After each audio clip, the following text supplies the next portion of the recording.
Hello, welcome to Blue Harvest Toys. On this video I'm going to be explaining all the different Star Wars figures and which you should buy. Now, as you know, I am a big vintage Star Wars fan, so we're not even going to touch those. I've done so many videos on vintage Star Wars, you know all about those. And you know I would pick vintage Star Wars over any other of the figures I am going to talk about today.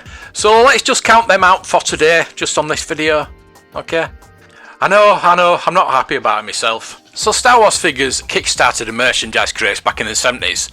So it probably shouldn't come as a surprise to see as many different types now weighing down shelves. But which ones should you buy?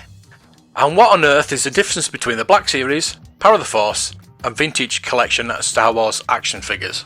Regardless of whether you want a collectible for your shelf, something for your toy box, or a good old-fashioned Star Wars gift, it can be a confusing minefield to navigate. That's why I've put together this guide to let you know what sets each line apart. There are other Star Wars figures, of course, including many cheap and cheerful options that are either supersized or part of a generic multi-pack, but the ones we're going to talk about today are what you usually encounter. If you want the highest possible quality without spending a fortune, the Black Series should be where your search ends. Thanks to an impressive level of detail and versatile articulation, these are fantastic display pieces. They're also a toy a youngling would kill for, putting them above and beyond anything we probably could have comprehended at their age. They almost always come with a bunch of accessories too, whether it's a character's iconic weapon, a jetpack, or even a stowaway like Baby Yoda. Black Series action figures feature something to pose with more often than not. Take the Mandalorian for example, his Arvala 7 figure, where he was toe-to-toe with the enormous Rhino monster, comes with the egg, Baby Yoda using the Force, and the child's hovering pram. He also features a rifle and pistol, both of which can be holstered on the toy itself if you don't fancy an action pose. Indeed, both versions of Mando that I've seen in person feature a holster that can be clipped open or closed to house a small blaster. It's a totally unnecessary touch that elevates the figure overall. And it's a big galaxy. This Black Series isn't limited to Star Wars figures.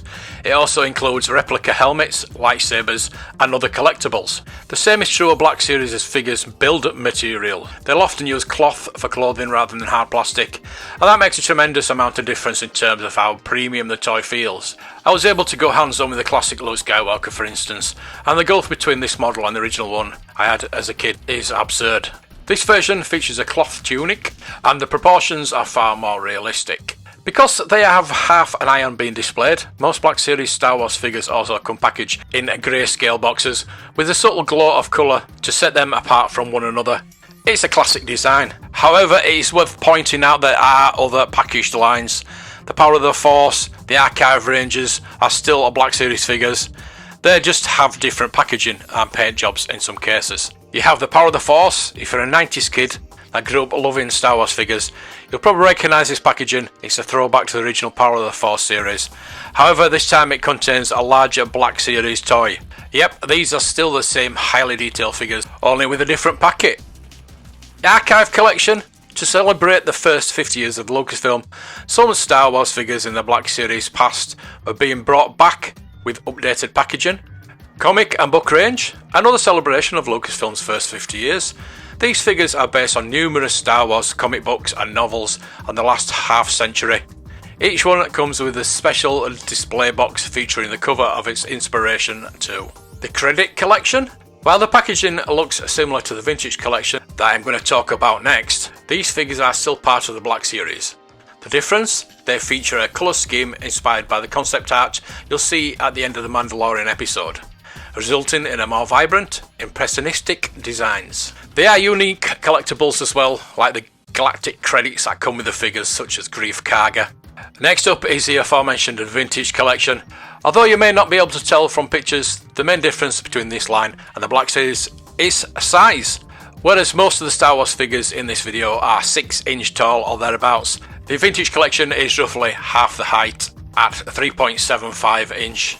That isn't to say they're lacking in detail though. These toys are surprisingly intricate, considering their short stature, right down to the facial features that are the spitting image of their inspirations. In addition, they still include accessories to go with cloth materials whenever appropriate. The Emperor is a great case in point. Rather than sticking to hard plastic for his robes, Darth Sidious is bedecked in a full cloth getup that feels more realistic. Sure, this sort of clothing can occasionally swamp the subject, but because these Star Wars figures are based on the toys of yesteryear, they were a little out of whack in terms of scale. It's more of a fun tip of the cap than a mistake. To be precise, this design is aimed squarely at fans who bought Star Wars figures in the late 70s and 80s. The packaging is almost identical, right down to the Kenner branding and a picture snapshot from the films. Happily, they're slightly cheaper than the Black Series as well. On to the retro collection. While the vintage collection presents old school toys with a modern twist, Hasbro's retro collection recreates them with the classic style. That means, and I say this with love, stiffer poses, less articulation, flatter colours, and a thing for cloaks that curl upwards like they've been dipped in starch. Basically a spot-on recreation of how Star Wars figures looked in the late 70s. As such, it's right on the money if you want a hit of nostalgia from the earliest days of the franchise. It even uses the same packaging style, so these figures won't look out of place beside your 1977 Darth Vader or your 1979 Boba Fett. I really do like these, and they're exactly what you'd hope for. In fact, some of them are almost identical to the original toys that inspired them. Next, we have Galaxy of Adventures. Hoping to pick up some Star Wars figures for your kids that won't break in 5 minutes flat? Then the Galaxy of Adventures range is spot on. Besides being fairly hard-wearing, they don't have as many fiddly bits that are prone to snapping off, and there aren't loads of tiny accessories that are going to get lost at the end of the day either. Each toy comes with the character's iconic weapon, and that's about it. In addition, their design is a little friendlier thanks to a cartoon overhaul. This more energetic look is based on the animated series of the same name, and in spite of that, it still manages to capture the energy of each character in a dynamic way. Again, I do like these. I do have a couple of the characters, and I can confirm that these toys are a good fit for young Jedi in training. Even though they're very affordable, they don't skimp on quality. And finally, we're going to look at Mission Fleet. Space battles are some of the best bits in Star Wars, and this range gives younger fans a chance to recreate those moments for themselves. Each set comes with a different vehicle on pilot, and all have been put through a cartoon filter for a chunkier, jollier design. It feels like Star Wars Kindergarten Edition, and that'll make this range a hit if you have a little person at home who's obsessed with a galaxy far, far away. More importantly, these stylised ships are interactive. The Razor Crest set highlights that perfectly. As well as featuring an open cockpit and cannons which fire rockets at the press of a button, it has a cabin which can be exposed by lifting away the side panels. This allows you to peek inside, and while most of the interiors are printed sticker, there is a 3D weapons closet for Mando to store all his blasters. This toy comes with two. Okay, I'll admit the Mission Fleet might not suit older kids, like the original Action Fleet series did, but the articulation and detailing, plus they're sturdy and inviting, they serve the 4+ audience really rather well. So there you go, a look at the Star Wars figures currently available. Which is your favourite? What do you collect? Or is it something totally different? Leave a comment below and we can start a discussion. So thank you for watching, please feel free to leave a like and maybe subscribe. And if you do stick around, I'll see you next time. May the toys be with you.